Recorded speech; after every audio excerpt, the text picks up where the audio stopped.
නොවැම්බර් 12 තොරතුරු ආවා. 18ක් තහවුරු කරා.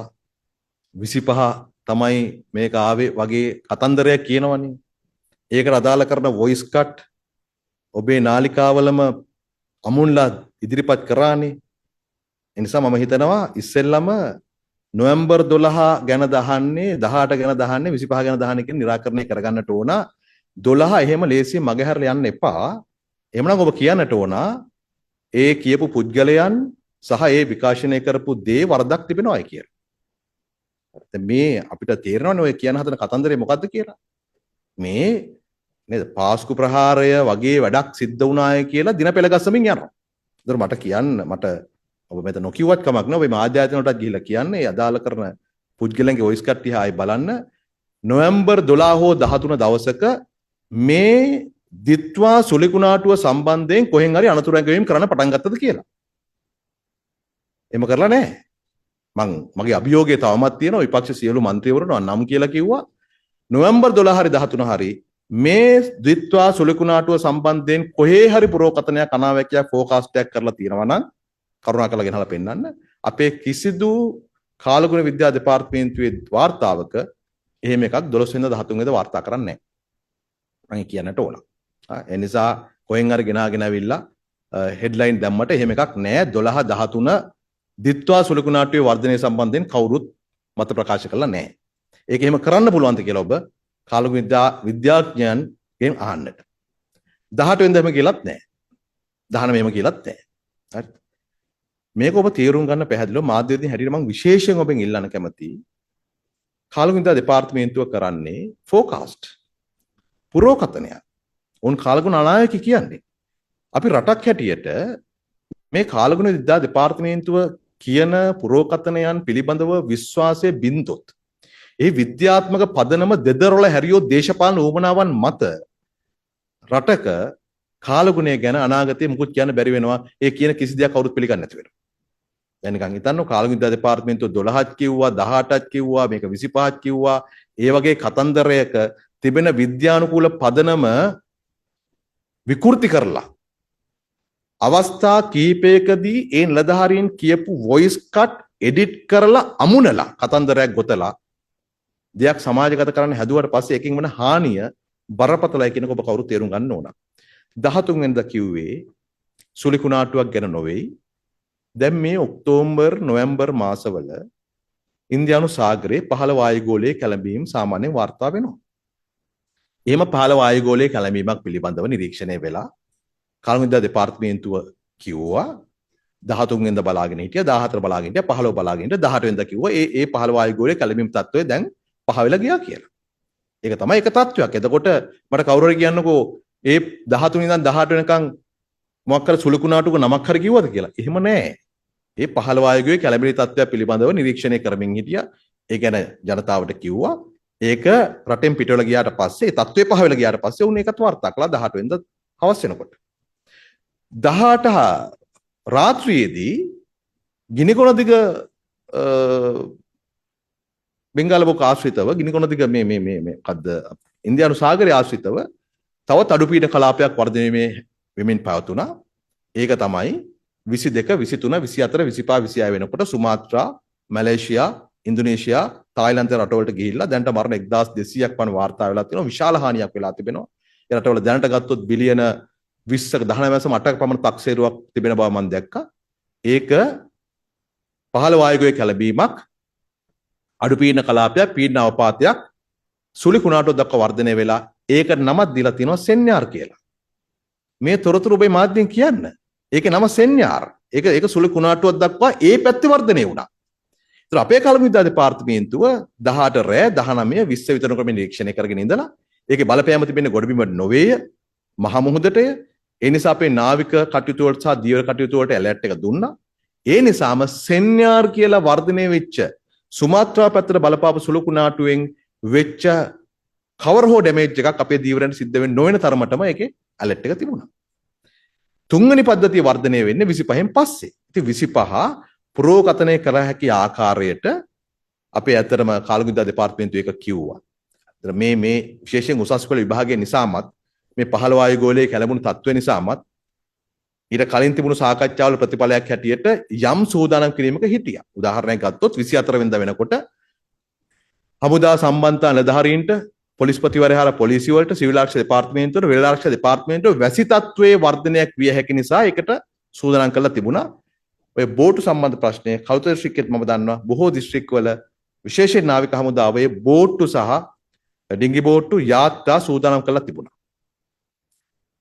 මේ තත්ත්වයේ වැඩි වර්ධනය වෙනකොට 26 වෙනිදා මොකද 25 තමයි අතරම උදේ 5:30ටයි මේ පහළ වායුගෝලයේ කැළඹෙන ස්වභාවය පිළිබඳ නිල වශයෙන් කාලගුණ විද්‍යා දෙපාර්තමේන්තුව නිවේදනය කරන්නේ. 26ත් ඔවුන් මේ නිවේදනය එහෙමම තියාගෙන ඉන්නවා. 27 වෙනිදා උදේ ඉඳලා තමයි ඒ තත්ත්වයේ පීඩන අවපාතයක් දවල් වෙනකොට ගැඹුරු පීඩන අවපාතයක් රාත්‍රී වෙනකොට සුළි කුණාටුව දක්වා වර්ධනය බව කියන්නේ. ඒ සුළි කුණාටුව තමයි දිත්වා කියලා නම් කරන්නේ. හරි මේක තමයි තත්ත්වය. ඉතින් කාලගුණ විද්‍යා දෙපාර්තමේන්තුව සහ ලෝකෙම ඉන්න කාලගුණ විද්‍යාඥයන් මේ සම්බන්ධයෙන් මෑත දවස්වල කියපු දේවල් බලන්න මේක ටිකක් වෙනදට වඩා වෙනස් තත්ත්වයක්. සහ කාලගුණ විද්‍යා දෙපාර්තමේන්තුව පුරෝකථනය කළේ මේක නැගෙනහිර වෙල්ල ආශ්‍රිතව තමිල් මේ දකුණු ඉන්දියාව පැත්තට ගමන් කරයි කියලා. නමුත් ඒ වෙනුවට මේක රට ඇතුළට ආවා. සහ රට තුල පැය 48කට වඩා වැඩි කාලයක් පැය 72කට ආසන්න කාලයක් මේ සුළි කුණාටුව ඊටාම හිමින් මූ වෙමින් තිබුණා. ඔබ කලින් කතා කරන 2027 නොවැම්බර් මාසේ ලංකාවට බලපාපු සුළි කුණාටුව බුරවි මන්නාරමෙන් මුලතිව් වලින් ඇතුල් වෙලා මන්නාරමෙන් පිට වෙලා යනවා එක රාත්‍රියකදී පැය 8ක් ඇතුළතදී. මේක පැය 48කට වඩා වැඩි කාලයක් ඊටාම මන්දගාමීව රට තුල සංසරණය වෙමින් හිටියා. ඒකෙන් මේ අධික වර්ෂාපතනයක් සහ හානියක් සිද්ධ වුණා. මේක තමයි තත්ත්වය. මේක ඇති වෙච්ච ආකාරය, මේකේ තිබෙන මොනවද පීඩන අවපාතවල එකතු වීම හරි නොවීම හරි ඒ ගැන කාලගුණ විද්‍යාඥයෝ පැහැදිලි කරයි. හැබැයි අපිට කියන්න වෙන්නේ කාලගුණ විද්‍යා දෙපාර්තමේන්තුව නිල වශයෙන් කරපු නිවේදන, ඒ අය කරපු සාකච්ඡා, ඒ හරහා කරපු සූදානම් කිරීම මත. ඉතින් ඒ අනුව කාලගුණ විද්‍යා දෙපාර්තමේන්තුවේ මේ අනාවැකි මත ආපදා කළමනාකරණ මධ්‍යස්ථානයේ පොලිසි ආරක්ෂක අංශ හරහා මේ නායමේ අවධානම සහිත ස්ථානවලට පණිවිඩ ලබා දීලා තියෙනවා. මතක තියාගන්න අපේ මේ මිය යාම් වලින් 90කට වඩා වැඩි ප්‍රමාණයක් වාර්තා වෙලා තිබෙන නාය යාම් නිසා. මේවත් බේර ගන්න පුළුවන්කම තිබ්බනම් හොඳයි. මේ කිසිදු කෙනෙක් මරණයට පත් යුතු නැහැ. හැබැයි මේ නිවේදනය යැවීමේ ප්‍රතිඵලයක් හැටියට සහ ඒවට ගිහිල්ලම සමහර තැන්වල ජනතාව ඉවත් කිරීමේ ප්‍රතිඵලයක් හැටියට දහස් ගාණක් ජීවිත බේර ගන්නත් හැකියාව ලැබුණා සුරක්ෂිත මධ්‍යස්ථාන වලට මේ අය ගෙනල්ලා. සමහර තැනක NBR එක කියන හැටියට කිලෝමීටර් 3.5 දක්වා පස්කන්ද ඇවිල්ලා තියෙනවා. එතකොට ඒ ප්‍රදේශවල ඉපු ජනතාව මේ පණිවිඩය හරියටම අරගෙන මුලමුනින්ම ඉවත් වෙලා නැහැ. කැලණිගඟ ආශ්‍රිතව ජීවත් වෙන ඔබ දන්නවා පණිවිඩය ලැබුණට කී දෙනෙක් ඉවත් වුණාද කියලා. කී දෙනෙක්? මොකද කෙනෙක් කල්පනා කරා 2017 ගම් වතුර ආවේ මේ මට්ටමට. 78 ගම් වතුර මතක දිනයි කල්පනා කරා අපේ ගෙදරට ආවේ මේ මට්ටමට. ඒ නිසා ඔය කිව්වට එන එකක් නෑ කියලා. එහෙම කී දෙනෙක් රැඳිලා හිටියද ගෙවල් වල. නාය නොයයි කියලා හිටපොය එහෙම ඉන්නට ඇති. මාවිල්ලාරුවේ අපි දන්නවා හොඳට මේ වැඩේ සිද්ධ වුණා. අන්තිමට පහුවෙන්ද දවල් ගුවන් හමුදාවට ගිහිල්ලා බලහත්කාරය වගේ ජනතාව අයින් කරන්න සිද්ධ වුණේ. එහෙම වාර්තා වෙලා තියෙනවා. ඉතින් තව මේ ආපදා කළමනාකරණයේදී මේ ජනතාව ඉවත් කිරීමේ ක්‍රියාවලිය මීට වඩා බලහත්කාරයෙන් හෝ ජනතාවගේ ජීවිත ආරක්ෂා කිරීම සඳහා කළ යුතුයි කියන ස්ථාවරය අපි ඉන්නවා. ඉතින් මේ අතරම මේ අහිමි වෙච්ච ජීවිත පිළිබඳව අපිට කම්පාවක් කනගාටුවක් තියෙන කියන අතරේ මේ ආයතන සැලකියුතු මට්ටමකට ඒ වෙනුවෙන් සූදානම් වෙලා මැදිහත් වුණා කියන එක මට කියන්න පුළුවන්. ඔය ජලාශවල වාන්දුරට අරීම සම්බන්ධයෙන් දේශපාලඥයෝ විටින් විට පාර්ලිමේන්තුවේ එළිය මොන කතා කිව්වත් මේක ඉංජිනේරුමේ කාර්යයක්. අන්නේ ඉංජිනේරුමේ පැත්තෙන් කවුරු හරි මේකට අභියෝග කරනවා නම් ඒකට ඉංජිනේරුමේ පැත්තෙන් තාක්ෂණික උත්තරයක් ලබා දෙවි. හැබැයි 25 මේ ඇලර්ට් එක කාලගුණ විද්‍යා දෙපාර්තමේන්තුව නිකුත් කරනකොට උදේ ඉස්සෙල්ලාම 10ට මේක නිවේදනයක් නිකුත් කරන්න කලින්ම පැයකට කලින්ම වාරිමාර්ග දෙපාර්තමේන්තුව ඒ කරපු සාකච්ඡාවල ප්‍රතිඵලයක් හැටියට ඒ වාරිමාර්ග දෙපාර්තමේන්තුවේ ඒ ජලාශ කළමනාකරණ නිලධාරීන්ට මේක දැනුම් දීලා තිබුණේ. මම දැක්ක ඒක පට්ටපල් බොරුවක් කියනවා මේ කොත්මලේ ජලාශයේ වාන්දොරටු වලට අලුත් ආධුනික ඉංජිනේරුවෝ දාලා පැරණි කට්ටිය අයින් කරා දේශපාලන බලපෑමට ඒකෙන් තමයි මේක සිද්ධ වුණේ කියලා. ඒකයි පට්ටපල් බොරුවක්. මේ ඉංජිනේරුවෝ 3 දෙනෙක් ඉන්නවා 2017 19 කාලේ තමයි මේගොල්ලෝ මේ පත්වීම් ලැබලා තියෙන්නේ. ඒකේ ඉන්න අත්දැකීම් සහිත ඉංජිනේරු කවුරුත් අපේ ආණ්ඩුව ආවට පස්සේ අලුතෙන් පත් කරපුවායි නොවේ. ඒ වගේ පට්ටපල් බොරු ජනතාව කුපිත කිරීම සඳහා සමහර අය කියනවා. ඒ නිසා මේ ඉරිගේෂන් ඩිපාර්ට්මන්ට් එක අදාළ කරන විදිහට පණිවිඩය යවලා මොකද ඔවුන්ටත් අතරම ඔවුන් මේ කාලගන්ත දෙපාර්තමේන්තුව මිලිමීටර් 100ක 150ක වර්ෂාපතනයක් කියනකොට දවස් 2ක 3ක වර්ෂාපතනයේ මිලිමීටර් 200ක් වෙයි කියන උපකල්පනය මතම සමහර ක්‍රියාමාර්ග ගත්තා. කොත්මලේ ජලාශය නම් නොවැම්බර් 25 වෙනකොට තිබුණු ජල ප්‍රමාණය 41%යි. මාදුරේ තිබ්බ 60%යි. කළුගඟේ තිබ්බ 52%යි, මොරගහකන් 68%යි, රන්ටබේ 70%යි.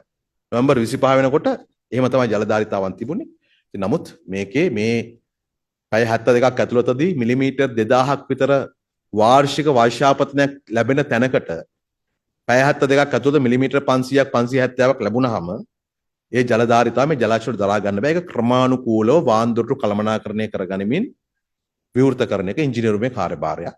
මම හිතනවා ඒ අය මේ ඩෑම් වලට හානියක් කරගන්න නැතුව අවම ජීවිත හානිය තුලින් ඒ කටයුතු කරගන්නට මහන්සි වුණා. ඉතින් මම හිතනවා මම මේක කිව්වේ නිකන් විශේෂයෙන්ම ඒ ඉංජිනේරුමේ කටයුතු කරපු අයට උන් ලොකු කාර්යභාරයක් මේ වෙනුවෙන් කළා. යලි යලිත් කියන්නේ මේ හැම ජීවිතයක්ම ආරක්ෂා කරගන්න පුළුවන්කම තිබ්බනම් හොඳයි. ඒ කියන්නේ ඒ ජීවිත නැතිවීම ගැන අපිට කවදාවත් කම්පනයක් තියෙනවා. නමුත් මේ ආයතන තමන්ට තිබෙන උපදෙස් වපසරිය යාන්ත්‍රණය මත කටයුතු කළා. ආපදාව ලොකුයි, ආපදාව බරපතලයි. ඔබ පිළිගන්න NBR එකේ අධ්‍යක්ෂවරයා දැන් වාර්තා කළ හිටියා. ඒ ගත දවස් කිහිපය ඇතුළතදී සැටලයිට් ඉමේජ් එකෙන් හඳුනාගත හැකි ටිකක් මධ්‍ය සහ ලොකු පරිමාණයේ නායෑම් 1241ක් සිද්ධ වෙලා තියෙනවා. නායෑම් ස්ථාන 1241ක්. වහලා තියෙනවද මුළු අවුරුදු 10කට 20කටවත් එතරම් ප්‍රමාණයක් නායෑම් වාර්තා වුණා කියලා. 1241 වැඩිම ප්‍රමාණය නුවර දිස්ත්‍රික්කයේ. එහෙම ආපදාවක්. මිලිමීටර් 500 ඉක්ම වූ ස්ථාන කීපයකට වැසි ලැබුණු ආපදාවක් සහ අර මේ සුලිකුණාටුව අතරම ගමන් මාර්ගයේ වෙනස් වීම සහ රට ඇතුලේ වැඩිපුර කාලයක් රැඳීම තුළ ආපදාව විශාලත්වයට පත් වන නිසා ආපදාව ගත්තොත් සංසන්දනය කරන්න බෑ. 2027 නොවැම්බර් මාසයකටවත් 2017 ගණනතුර සංසන්දනය කරන්න බෑ. ඊට වඩා හානිය බරපතලයි.